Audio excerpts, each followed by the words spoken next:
Hey, good afternoon, everybody. Tom Stewart here. I'm with Liz Trotter. Our guest today, I can't believe that we have Mel Kleiman today.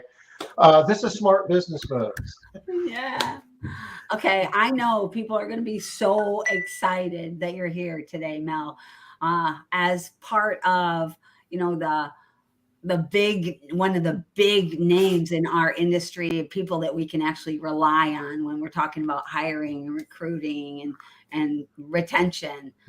People are so stressed these days that I know they're going to be excited. But Tom, before we get started with Mel, we got to do a little housekeeping. We haven't been here in forever. We haven't. I think We've taken I some think I've time been off around now. forever. That's the problem. I think we've been gone at least 2 weeks. Yeah. Yeah, maybe. Yeah. Well, we're glad to be back. We do this every Wednesday, Mel, and I guess the last couple of Wednesdays we had other commitments and things, so we've been a bit slack. We used to do this 5 days a week, 5 hours a day of live streaming, and this For a was back year. when COVID was top of mind, and we decided that you know this was a hobby we just had to pare back on a little bit. Yeah. We like doing it, but we don't like doing it at the detriment of all of our other companies, Right. which is We had other happening. stakeholders that were reminding us that we had real jobs too. Yeah. So we had Uh, is there anything in particular, Liz, that we need to address before we get started? I don't think anything new, Tom, with the numbers. You always bring us some good numbers about, or bad numbers about hiring, or you got anything for us?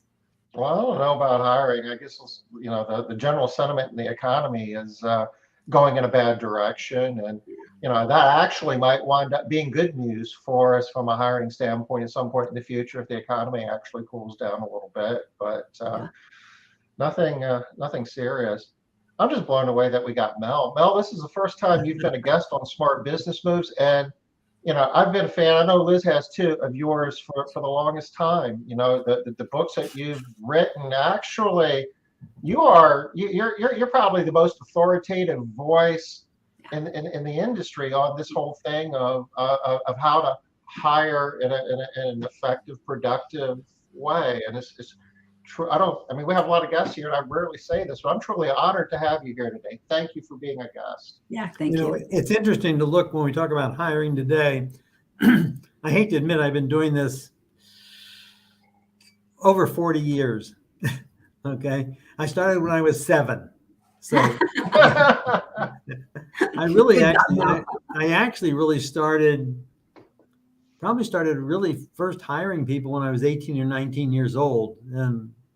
And my father had a business, and I got involved in interviewing and hiring at that point in time. And then my background from there, when I went to school, I ended up working for Hoover Vacuum Cleaner. Okay. And I haven't told this. I don't think I've ever told this story online, but I went to work for Hoover Vacuum Cleaner. I was not a door-to-door salesman, but I was in Houston, Texas, and I was a demonstrator on a retail floor. Okay. And I always remember, because that's where I started, and I did a pretty good job. That was my junior year in college, and they ended up putting me over hiring demonstrators, and I had 14 demonstrators. By the time I was 22, I had 14 demonstrators working for me all over these retail stores. So I actually got back in hiring literally starting then. I don't think I've ever told anybody I started in the vacuum cleaner business. I didn't know that. I don't remember ever hearing that. That's for sure. And I've heard you speak a lot.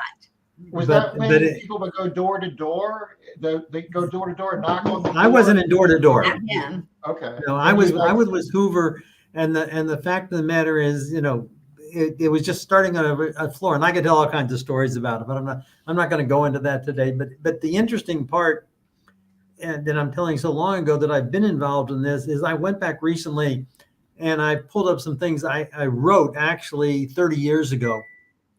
And the number one problem we were talking about 30 years ago? Hiring. Same problem we're dealing with finding today, people. Right? It used to be, but the problem is it used to be a battle. It's now become a war. Yeah. Okay. And especially when we talk to all of you in Maid Central, the fact of the matter is, as I've talked to a number of maid groups over the years, the fact of the matter is, if you bought if you're in the maid business franchise or you have your own company, the fact of the matter is you are not in the house cleaning business. You are in the staffing business. And I think you've got to recognize that you are in the business of staffing people to clean houses. It's a good And the perspective. winners recognize that we're not in the house cleaning business, but we're in the staffing business. And as we become better at staffing, we don't have a difficult time. Most of us don't have a difficult time getting customers. If you have quality people to clean houses, you have no problem getting quality customers who want you to clean their houses. So you've got to look at your business that way, not as a maid cleaning business, but as a house cleaning business, but as a staffing business. And I think if you change that perspective, you're already ahead of most of the competition.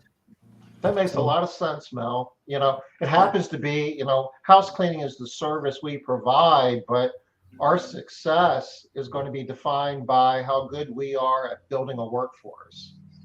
Yeah, it's the fact of the matter is, if you do a great job, I won't use this as a maid cleaning example, but I use this in a similar business as yard maintenance. Okay. When I moved into this house 17 years ago in this subdivision, I'm in a small subdivision with about 237 houses in our total subdivision. It's a really unique subdivision. I brought my yard man with me.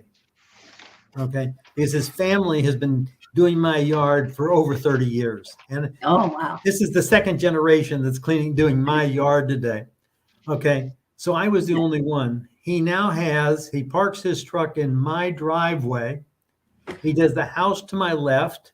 He does 4 houses to the right. He does 5 houses behind me. He now does 33 houses out of 227. And he's never made a sales call. Wow. Yeah, that's true, right? Word of mouth. You're right. If you do good work, you'll get calls. If you've got the people and you have good systems, you will have the business. So recognize what business you're in. That's number one. And that's the key. And that's what you've got to be. That's what you got to be great at. Not good at. You got to be great. I just did another presentation the other day, and I did something. I pulled up. I have hundreds of quotes on hiring. I mean, I can give you all kinds of. If you beat your competition, the best employees, your best employees will help you beat your competition. I got all kinds of one-liners, but I pulled up 4 of them.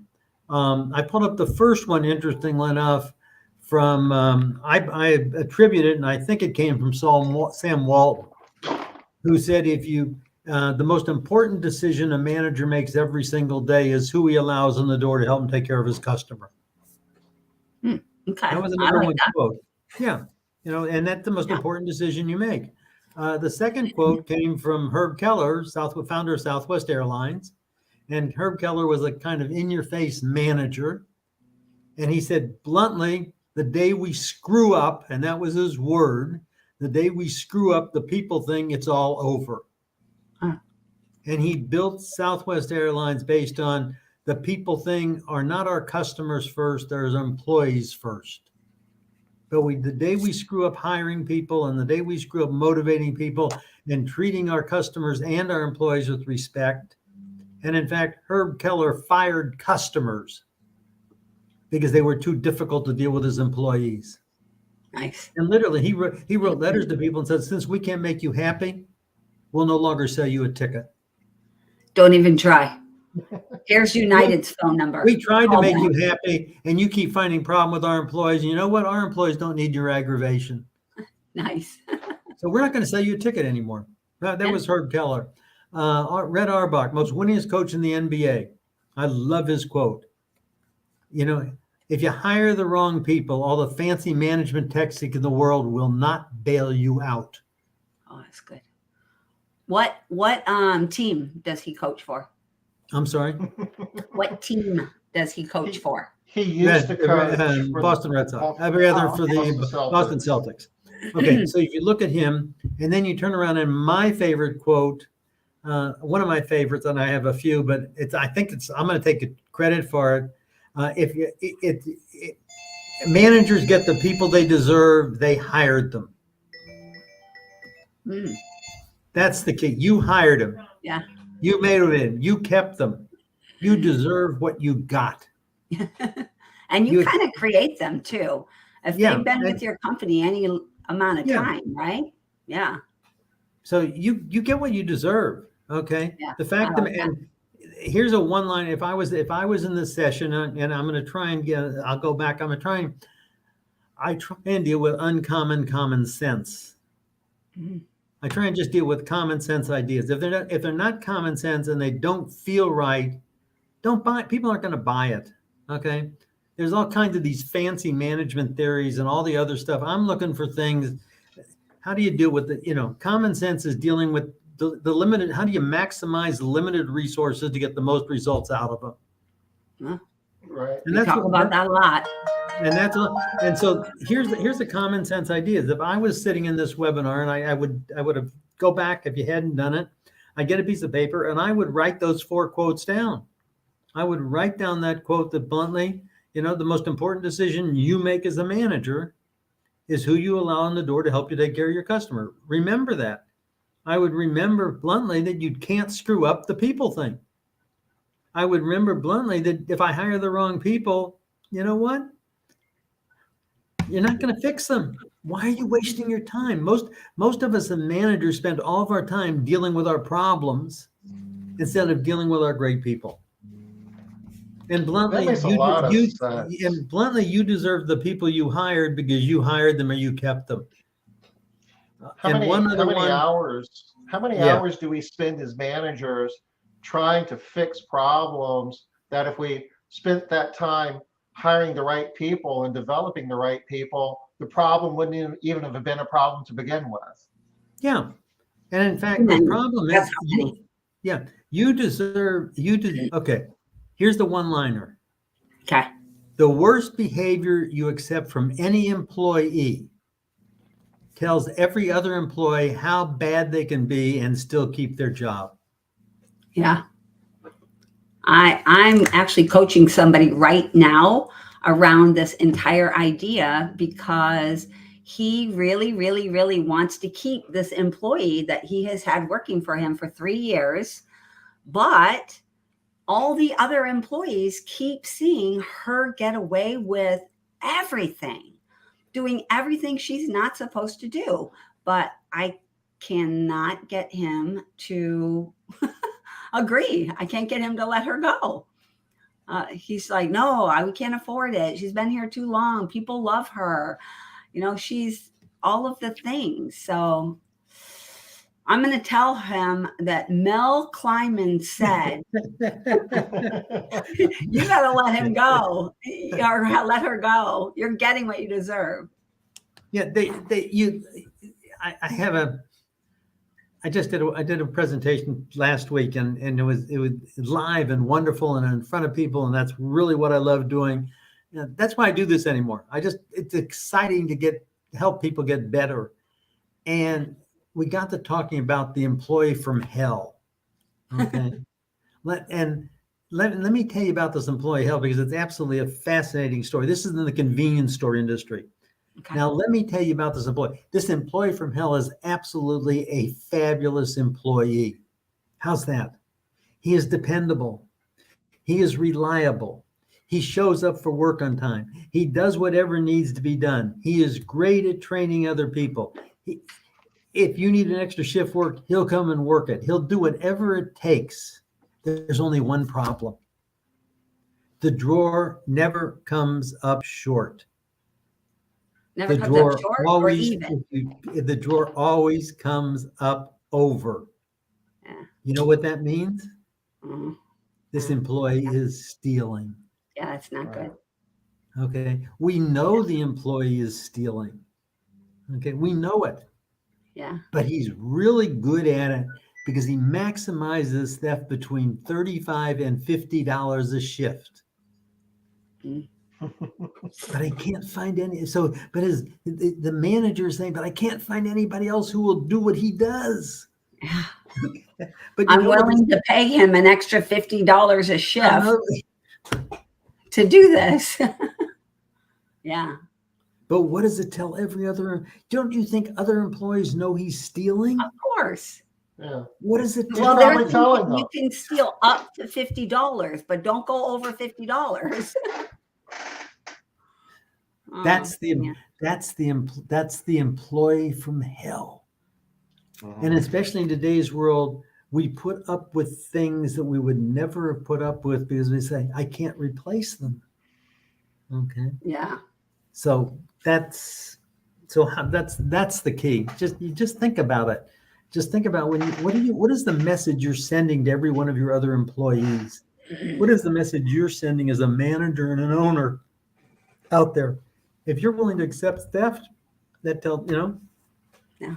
that And tells you know them- what? Even if you do have great employees and they're not stealing, they're seeing that, they feel defeated. I don't feel motivated to work for a company where the owner is letting somebody steal. That's not a good working environment for me. I don't want to work there. I want to work somewhere else. So even if I'm a great employee, I'm not stealing and I'm doing all the things I should, you're pushing me out by accepting that behavior.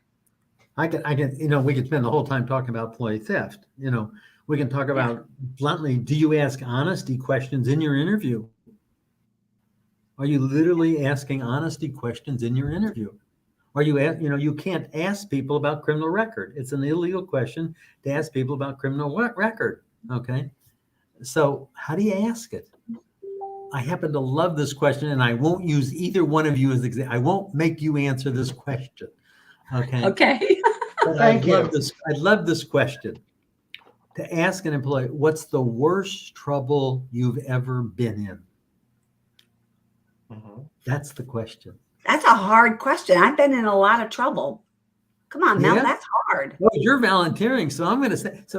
Well, Really, give us an what's the example, worst- Liz. What's the worst trouble you've ever been in? What would you, if you were in an interview and somebody asked you, Yeah. what was the worst trouble you've ever been in? How would you answer it? You wouldn't like my answer. I'd say, well, I'll tell you the worst trouble I've ever been in that I'm willing to admit to out loud. I'll tell you that. Okay. Was what? Okay. I'll tell you the worst thing I've Yeah. ever done that I'm willing to admit to in Okay, this is? interview. And it is, I can't even think. There's so many things. I don't know. I've been in trouble for speeding. I've, what else? Worst trouble I've ever been in. I feel like it's too hard of a question because there's too many answers. So which one's the worst? Like, which one's your favorite book? Okay. So I got 100. Let me give you another piece of interviewing advice. Yeah. When somebody has difficulty answering the question, what do we normally do as interviewers? We I help them. harass them. We help them, right? Yeah, I do. We help them answer it. Yeah. When you ask a question that somebody has a difficult time answering, you need to remember this line. Write this one down. Okay. I understand that's a very difficult question. Take as much time as you need to think about it. That's a good answer. Basically, you're telling them that I'm not letting you get away without answering this. We'll And I'm sit not here doing all what- day if we That's have it, to. Tom. And I'm not And I'm not going to interrupting give you. you an easy out. I give myself permission to be quiet. Yeah, that's good.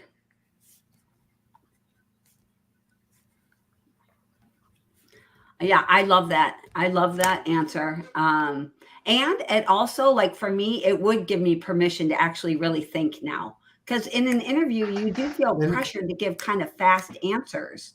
But that answer is like, you saying that is like, okay, so I actually have time. I'm going to have to come up with something good. I can't, and I'm gonna have to come up with something good that's really bad. Or he's gonna know that I'm not like being honest. So the key is, it gives me permission to be quiet. And the most powerful questions you ask are the questions of silence. So I've said, take as much time as you need to think about it. So Liz, what's the worst trouble you've ever been in? Well, we don't have that much time for you to be quiet. I've got on all this the time call, it Mel. takes, Liz. Tom and I to get this answer, we would take the whole hour just to This get is this important. answer. I guess doing drugs. I guess that's the worst trouble I've ever been in, is doing Was drugs. what? Doing drugs. Drug? Okay. Drugs. And I could go expand on it, but I'm not going to ask you to. But Thank when you you. ask the question and you get an answer, you do one other thing. You say, Liz, is that really the worst trouble you've ever been in? Because it's the second answer that's even more important than the first answer. And the fact of the matter is, in the house cleaning business, we have to ask that question. But but what about this, Mel? Nobody's going to tell you, are they? Maybe they are. Maybe they're going to say, well, I guess the worst trouble I've ever been in was when I robbed my friend's house. Is somebody going to tell you that? Yes, they will. They If will? you ask, oh yeah. All right. Especially if you say, is that really the worst trouble you've ever been Okay. in? I can see how they will give you a worse answer if you ask that question, for sure. If you never ask the question, you'll never get the answer. Yeah. Okay. Yeah, that's good. It's I like, love it. So and there are other honesty, integrity and honesty questions we can ask. There's actually a piece of the interviewing where you need to, before you start, you have to set up people to tell you the truth. And we could, so we can sit there and say, okay, Tom, we need to set the groundwork to what we're going to do in an interview. If this whole program was on interviewing. So, you sit there and you position people to tell you the truth. I will tell you that most of the people in almost every hourly hiring situation, most people conduct interviews that are totally wasted. Mhm. They haven't built the interviewing to really get what they need, because bluntly, most of them don't know what they need, or most of them have read a book on behavior. If they're lucky, they've read a book on behavioral interviewing. How many of you as owners, literally, if the most important thing you do is hire people and build a staff, how many of you have literally built a great selection? I'm not even talking about a recruiting selection, which we could go that route, but how many have really built interviewing session? How many have really built the interviewing process to find out what you really need to hire? Okay. Tom, you look like you're going to say something. No, this has got me thinking, Mel. This is really good, because the overarching problem that most cleaning businesses are dealing with right now is they do not have enough technicians to satisfy the demand for their service. Yeah. So, and everybody, the go-to thing is we have a recruiting problem, we have a hiring problem, but maybe it's an interviewing problem, or in a lot of cases, I think it's a retention problem. They hire a ton of people, they just don't keep enough of them. So if you kind of look at the whole pipeline from recruiting to turning somebody into a long-term successful employee, for all of us who are trying to do this, where do we start? Where's the place that we put our energy on, first? Yeah, well, we can, okay. So part of the problem is we're so short, we hire about anybody. If we really can get them to show up to the interview and they're almost half decent, we're going to give them a try. Okay. You're picking the best bad alternative oftentimes. Well, so the key is, how do you, and this, if you listen to this webinar, if you listen to one I did 2 weeks ago, if you listen to it tomorrow, the number one problem we have, okay, and I just got through reading some statistics right now. Let me explain to you that this labor shortage problem is not going to go away. Okay, it was an ongoing problem. It is just a worse ongoing problem, and statistically, the number of people entering the workforce has gone down. Okay. The number of jobs have gone up. I can take, which number do you want? You want the number right now that there are 3.4 million people looking for jobs and 6.7 million openings? Right. You want the number? Okay, pick. You know what? That's the number. What does it mean? Do you recognize right now where part of this supply chain problem is basically the National Trucking Association says we're 65,000 truck drivers short. 65,000. Okay. 6 months ago, the number was 55,000, and a year ago was 45,000. So it's gone up 50% in the last 7 months or last year. We have less people entering the workforce, and the people who want to enter the workforce, how many of them really want to work? So I could give you, I can give you all kinds of numbers of what's out there, and it just, that, it's tough for getting applicants. Well, how do we get around these bad numbers, Mel? I mean, the bad numbers aren't helpful. Here's the great news, and here's the great news, and here's the bad news. Okay. It's good and it's bad. Okay. The fact of the matter is, right now, what they're reporting, and this is not 2,000 people, and this is not 20,000 people. This is hundreds of thousands of people. I just did a webinar at the end of last year focused on hourly employees. And I happen to have a bunch of people on there, had about 135 people on the webinar. And they're all confidential. And I said, okay, how many of you have taken a new job in the last year? This was in December. How many have been looking for a new job? How many are offering a new job? How many, if you haven't been looking, are going to start looking the first of the year? 92%. Wow.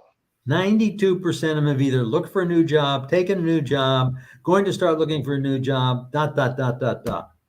So what's the great news? The great news is there are a lot of people out there looking for jobs, but they're all working. They're all, the ones you want are working. Okay. The other side of the coin is you better be building, and we could spend the time on this one too. What's your retention strategy? Who is I talk about for years, and if you've heard me speak probably 5 years ago, I always talk about turkeys and eagles. I have a turkey and I have an eagle. Okay. And I ask, how many people have you ever hired a turkey? Yeah. How many have you ever hired a turkey? All the hands go up. Well, have you hired a turkey? You know what we do? We hire a turkey, train a turkey, and motivate a turkey. You know what you got? A turkey. Trained, motivated turkey. And there are a number of things happening with turkeys and eagles. Number one, all the turkeys have learned to dress up and look like eagles. They're better at interviewing than most of the people out there because they get lots of practice. Okay. That's good. Okay. And in most cases, this is my standard shtick.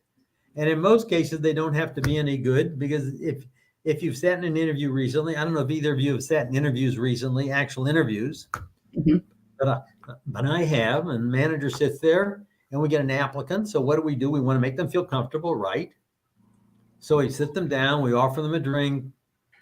I can tell you where not to sit and where to sit, and I could talk all about the, but we sit them down and what do? We want to make them feel, we tell them a little bit about our company, or we tell them, Tom, let me tell you what we're looking for. We need people who are dependable, reliable, conscientious. We need people who are hardworking. We need people who will be reliable and show up for work on time. We tell them what we're looking for, right? Isn't that standard? Yeah, sure. And then you ask them a question. And then we know we need to ask a question. So what's the question? So Tom, I need people dependable, reliable, conscientious, and hardworking. Tell me about yourself. What do you say, Tom? Conscientious, reliable, and hardworking. Hardworking. And I'm really hardworking. We told them exactly what we want the answer to be, and said, wow, we got a winner. No, you got a parrot. All the turkeys have learned to dress up and look like eagles. The other side of the coin, especially in the maids business, eagles don't always look like eagles. Right. You know right. what? Good point, Mel. Really Eagles good. don't look like eagles. How long does it take most managers, even if they're not hard up, but if they're hard up, how long does it take you to determine whether you like somebody or not? University of Chicago says we determine we like somebody or not in 7 seconds or less. 7 seconds. They smiled. They came in dressed properly. They showed up on time. Yeah. Oh my God, this has got to be a winner. They're actually here on time. They showed up at all. They showed up. You know, Yeah. are we determined? I have prejudice. I admit I have prejudice. And somehow weight is a prejudice of mine. Mm. Sure. Okay. Yeah. People, I'm sorry, I admit it, but the best person I ever hired, one of the best hires I ever made, was probably 250 pounds overweight. Oh, She that's a was chunk. she was large. That's a chunk. Okay, but what I did is I recognize I have this prejudice. I guarantee you I recognize it every single day. And when I went to interview her, I recognized it and I wrote it down. Mel, on a piece of paper, not on the application blank. Never write anything on the application blank. They're Yeah. legal documents. You have to put them in a file. Yeah. We're not going to talk about the legal side, but I wrote it down. And then I said, Mel, forget it. Within the first 30 minutes of that interview, she was on a crash diet.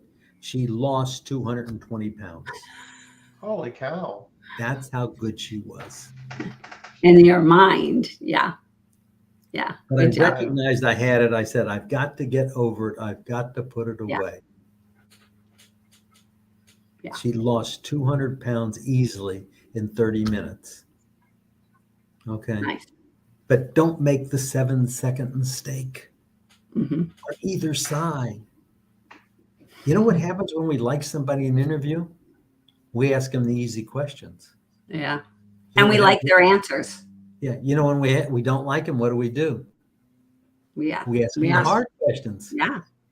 And we don't like their answers, no matter what they tell us. That's We're it. like, yeah, Yeah. it could have been So- better. Their answer could have been better. So that's okay. So eagles don't always look like eagles. You know, who's the most likely person to sue you? It's not your customers, Oh, it's yeah. your employees. Sure. The fastest growing area of lawsuits in this country is employment law. It's been that way for 30 years. And the only problem with employment law is, you know what? You're guilty until you prove yourself innocent. Mhm. Frustrating, but yeah. And then number 4 is remember that eagles come to you because they want to and they leave because they can. And number 5, Hold on. I'm still writing. okay. Eagles come to you because they want to, they leave because they can. Okay. I'm good. Okay. And number 5 is A players only want to play on A teams. Yeah. Yeah. It's totally true. That's why you let somebody steal in your company. If I'm an A player, I'm out of here. Yep. So you begin. Okay. So we were gonna talk about the number 1 challenge right now. You said this webinar is supposed to be on recruiting, and we've been everywhere, including. But okay. All of this stuff is good. This is everything that Yeah. everybody wants to hear. Okay. Because we all So- need to hear all of the things. We're Okay. trying to figure it out in this new paradigm that we're living. This all falls into that same round. Okay, but let's focus for the last 20 minutes on recruiting. Let's Okay. just focus on it. Okay. Let me. Again, this frustrating. You want to hire that eagle, okay? You want to hire what I call them star employees. You can call them. You want to put A players on your bus if you're going to go by Jim Collins. We want to hire winners, okay? So here's my question. In today's competitive world, why would an A player want to join your team? That's the question. It's a good question. Why would I don't care what the job is. I don't care if it's a dispatcher. I don't care if it's a salesperson. I don't care if somebody cleans houses. I don't care if it's I don't care if it's a manager. I don't care. But why would they want to be on your team? What is your unique employment proposition?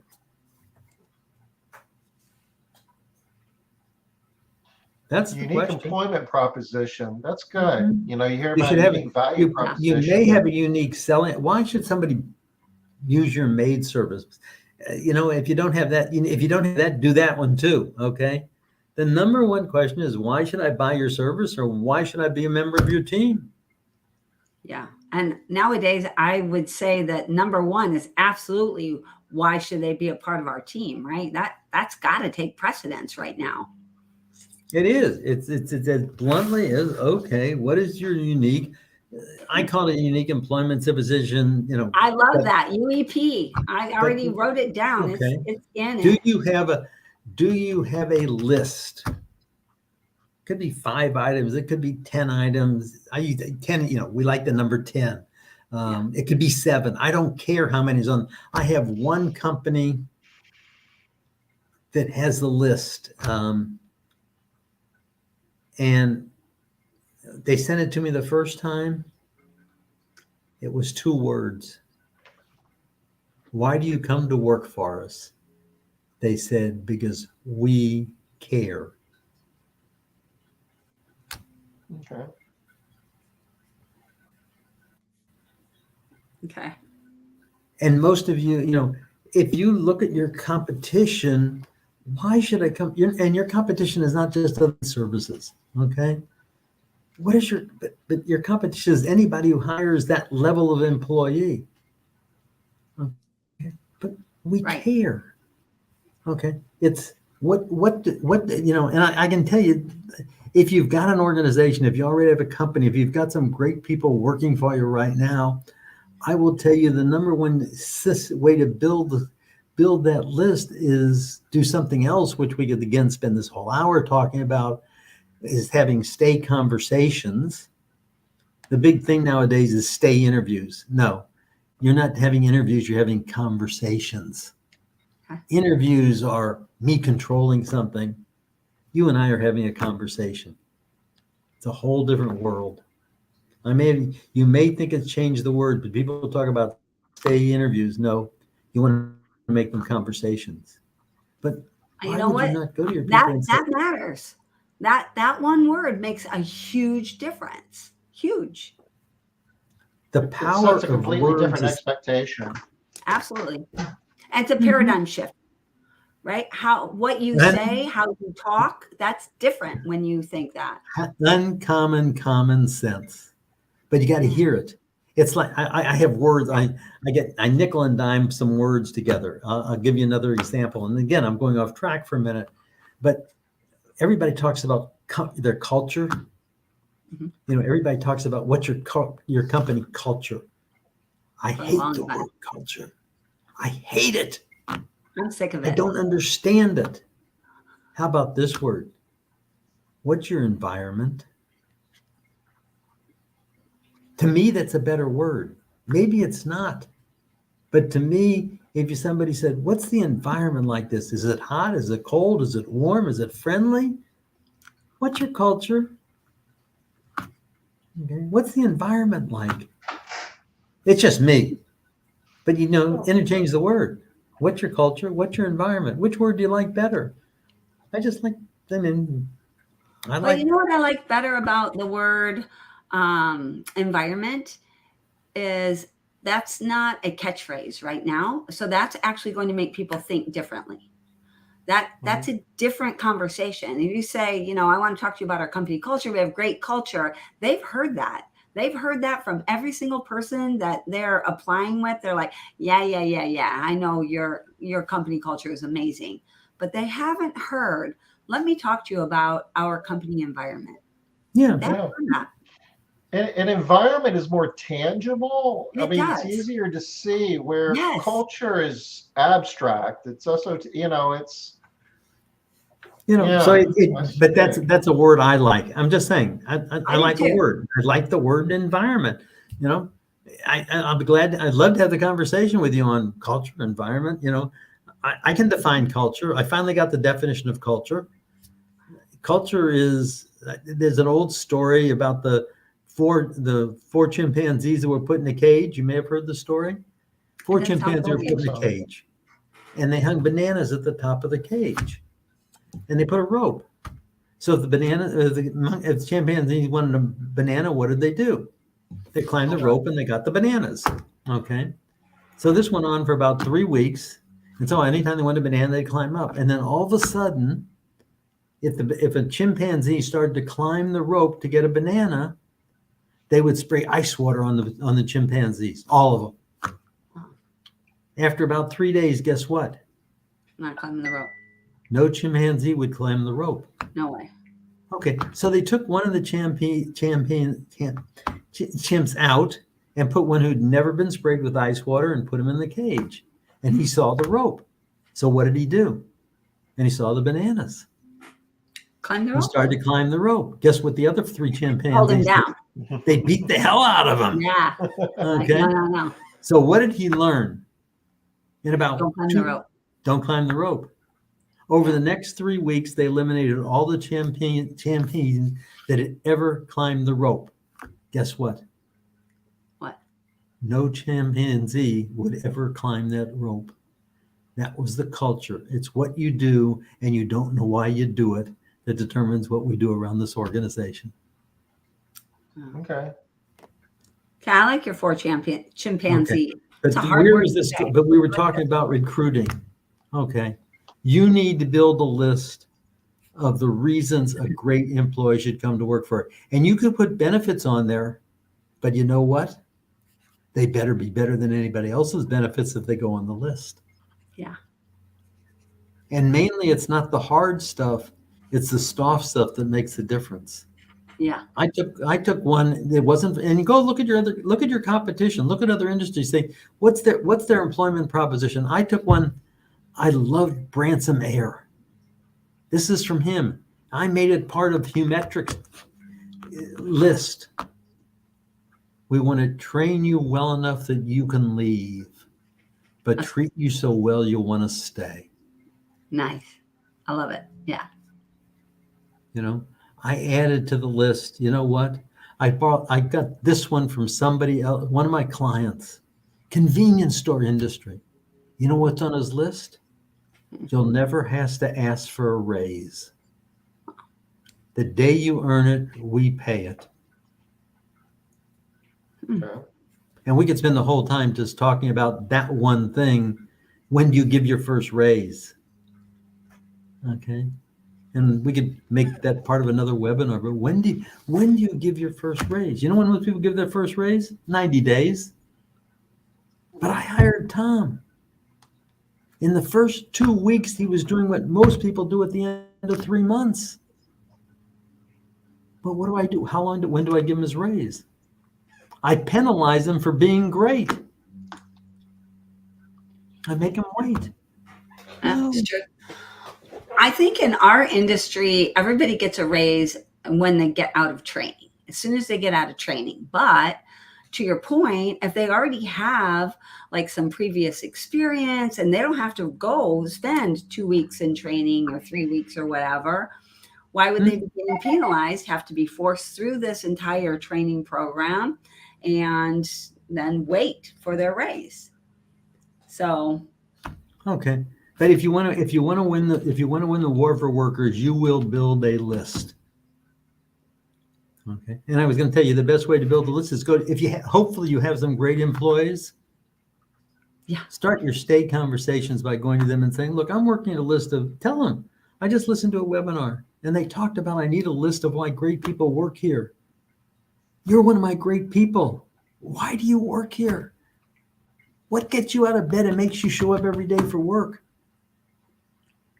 ask. Novel idea, Mel. Just ask the question. How did it make Liz? How did it make you feel in role playing? If I said, Liz, you're one of our great people. Let me ask you a question. What makes you get up and go to work every day here? What makes you excited to be here? How did I make you feel by just asking you and putting it that way?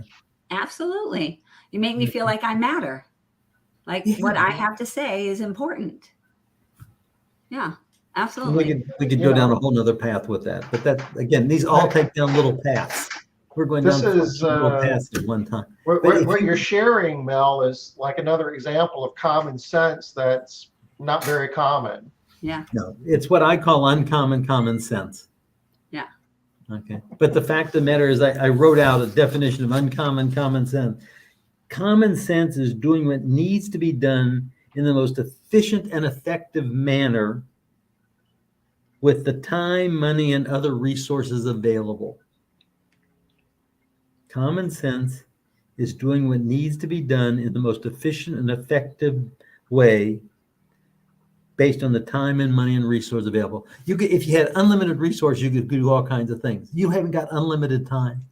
You haven't got unlimited money. But based on what you have, what do you do efficiently and effectively to do it? And when you have the knowledge, but you don't have the common sense, that's nonsense. When you have the knowledge plus common sense, that's wisdom. When you have knowledge and common sense, that's wisdom. Wisdom, I've given you wisdom today. I've given you ideas. I've given you things you can use. Yeah. If you don't take action on this, that's no sense. And wisdom plus action equals progress and improvement. I was telling you I did a webinar, and I'll make the same offer here. If we've got people listening to this, if they'll send me their top 10 list, I'll send them a gift. If you email me your top 10 list, I'll send you a gift. Well, give us your email address, Mel, because I have a feeling you're going to get taken up on that offer. Yeah. It's mkleiman@humetrics.com. You may have a slide with it or not, or an introduction, but it's mkleiman, KLEIMAN @humetrics.com. Okay. If you send me, so I did this to a group 3 weeks ago. And I said, how many of you in this room? And there were about 80 people in this room. I said, how many think that's a great idea? All the hands went up. I said, how many are you going to do it? About 20 hands went up. 80 said it was great. 20 hands went up. Yeah. I only got 5 lists. Yeah. That's what I expected. Yeah. But if you don't, that's nonsense. Yeah. Let me tell you what. No, that's no sense. Action is no sense. Yes. Let me tell you with the list.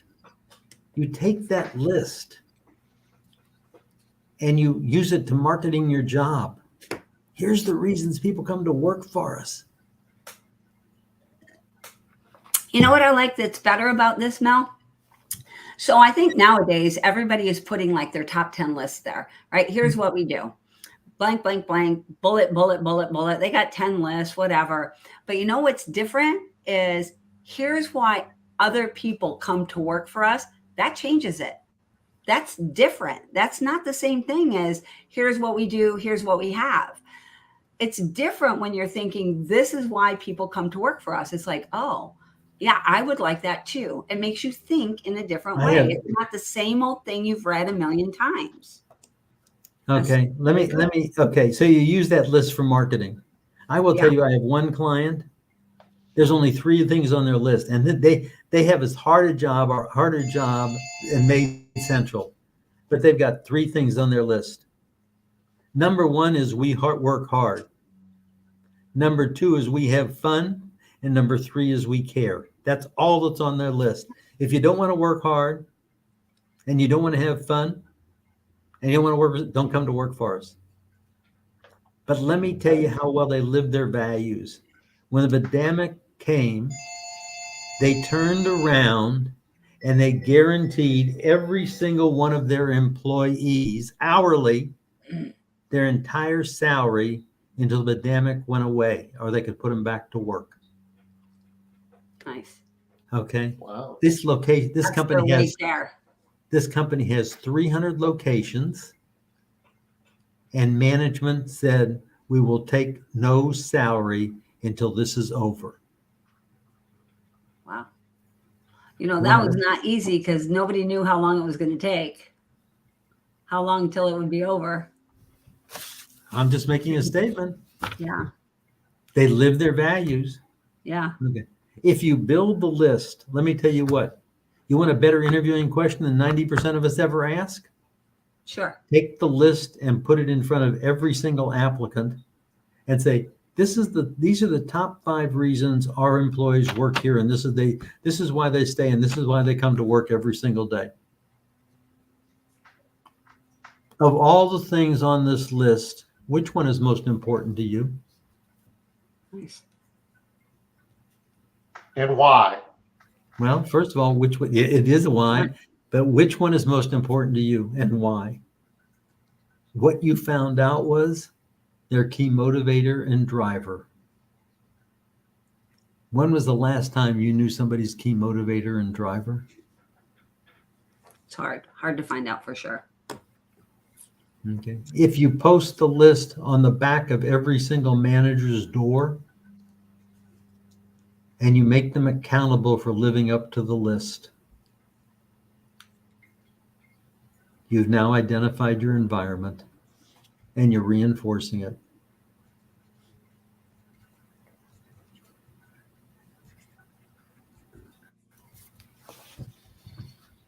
This is good stuff, Mel. Very Yeah. good stuff. Really good.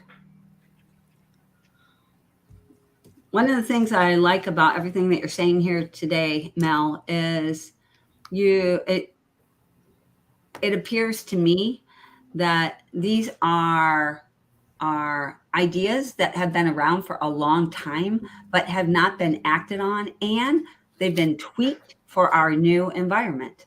We are in a new place, and we have to do some things a little bit different. But bottom line is, we still need good people. We can't just hire any old bodies.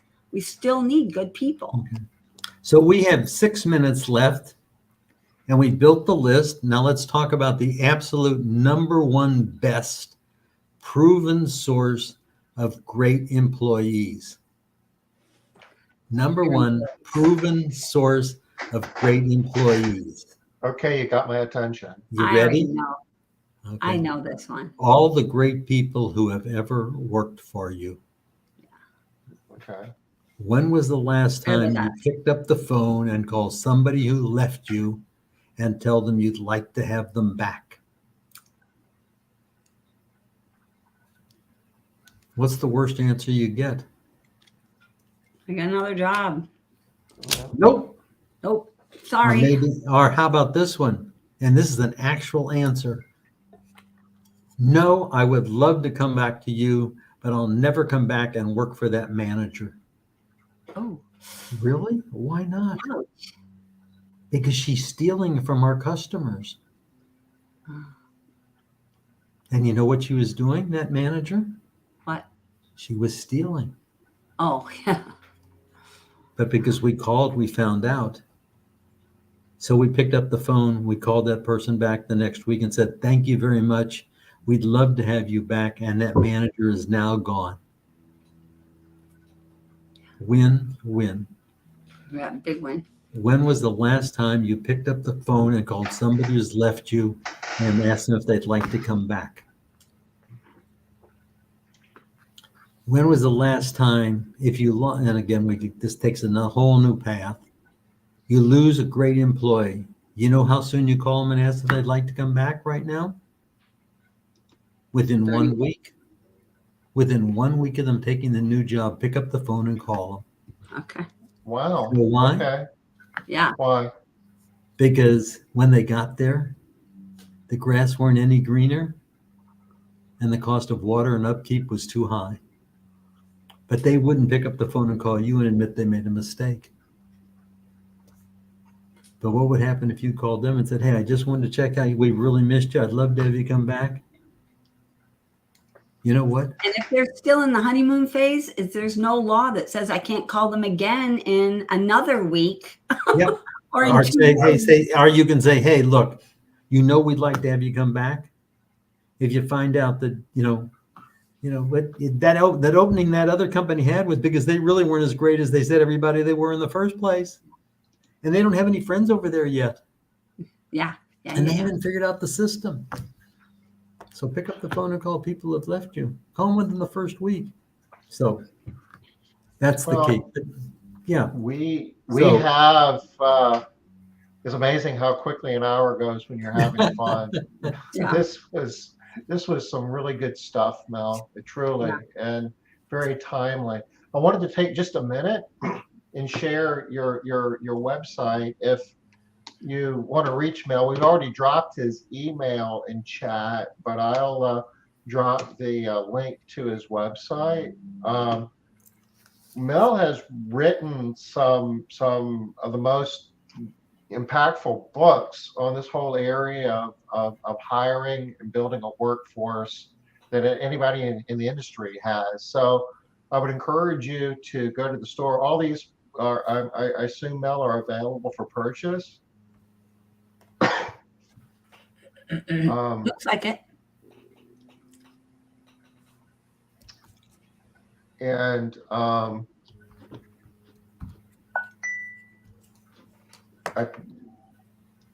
so you can reach Mel either through the email that was sent. Here's his email up here again. Has a phone number. Mel is a resource, and he helps businesses with coming up with these processes to do hiring. You know, as we've just discussed, you know, a lot of times we spend too much time focusing on problems that wouldn't be problems if we did a better job of hiring. So this is a go-to resource. Save that link. Reach out to Mel. Let him help you. And one more thing about that is I talk to people all the time and they're like, yeah, but this system that I'm using, it has always worked. So they're just keep wanting to do that same thing over and over again. I'm going to say, hey, stop already. It's not working today. Call Mel and see, do something new, try something different. What you're doing is not working. It's time to try something new, something better. We are in unprecedented times. What used to work doesn't necessarily work now. Well, it was interesting. It was interesting, Tom. Just recently, I had very specifically somebody in the house cleaning business who has a small franchise company, and he was having it with the pandemic. He's got more business that he can handle. Customers want him, and he can't handle it because he has no staff. And we looked at his marketing material and just changed it. He bought a couple of hours worth of consulting, and within 3 weeks, he was totally staffed. Nice. Mm-hmm. I mean, there's things we can do. So make it, and I hopefully with this, you see, there's some simple things you can do, but we're here to help. That's bluntly what I do. I just like helping people do this nowadays. So. Thank you so much, Mel. I feel like this is amazing for us. So I'm going to be passing this information on to everybody in my circles. Tom, I know you're going to be passing it on in Made Central. So we're going to overcome this problem that people are dealing with. Yeah. Mel, thank you. It's been a tremendous pleasure. Thank you for letting me share. Thank you for letting me share. And Mel, don't think I didn't hear you when you said that maybe we could talk about that on another time, because you're on my list. You're going to expect an email. Yes. Well, maybe you can do a better job of keeping me on track next time. I thought that what you did today was amazing. I have 4 pages of notes. Yeah. Okay. If you only got 3, if you got 3 pages of note, I was successful. Okay. Yeah. We go in the direction where the inspiration is taking us. Yeah. We don't necessarily have to follow we're kind of like the View for house cleaning businesses. We go where the discussion wants to go. Thank you, Mel. Take care. Thank you. Don, thank you for the note. Bye. Okay. Thank you. Bye-bye. Talk to y'all later. Bye. We'll be back next Wednesday, 5 o'clock Eastern. Bye-bye. If anybody has any questions, reach out to me and I will be glad to help you. So talk to you later. Bye. Bye-bye.